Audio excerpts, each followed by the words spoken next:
தமிழ்நாட்டுக்கு மட்டுமின்றி இந்திய திருநாட்டுக்கு மட்டுமின்றி ஆசிய கண்டத்திற்கே மிகப்பெரிய பெருமையை தேடிக்கொண்டு இன்றைக்கு தமிழ்நாட்டிற்கு அவர்கள் திரும்பியிருக்கிறார்கள். ஒட்டுமொத்த தமிழ்நாட்டு மக்களின் சார்பாக நம்முடைய மாண்புமிகு முதலமைச்சர் தளபதி மு.க. ஸ்டாலின் அவர்கள் நம்முடைய இசைஞானி அவர்களை இந்த மரியாதையோடு வரவேற்பதற்கு இன்றைக்கு பணித்து அவரை வரவேற்பதில் தமிழ்நாடும் தமிழ்நாட்டு மக்களும் இந்த பெருமையினை கொள்கிறார்கள். மாண்புமிகு முதலமைச்சர் அவர்கள் இசைஞானி அவர்கள் நலன்மாநகரத்துக்கு செல்லும் முன்பாக அவரை நேரில் சந்தித்து தன்னுடைய வாழ்த்துக்களை தெரிவித்திருந்தார்கள்.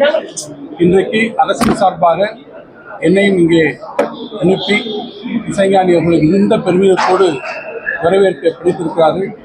தமிழ்நாடும் தமிழ்நாட்டு மக்களும் நான் குறிப்பிட்டதைப் போல மிகப்பெரிய உலக சாதனை நிகழ்த்தி தாய்மண்ணுக்கு திரும்பியிருக்கக்கூடிய நம் அனைவருடைய பெருமைமிக்க அடையாளம் இசைஞானி அவர்களை உங்கள் அனைவரின் சார்பாகவும் அரசின் சார்பாகவும் வருக வருக என்று இருகரம் தூக்கி வரவேற்று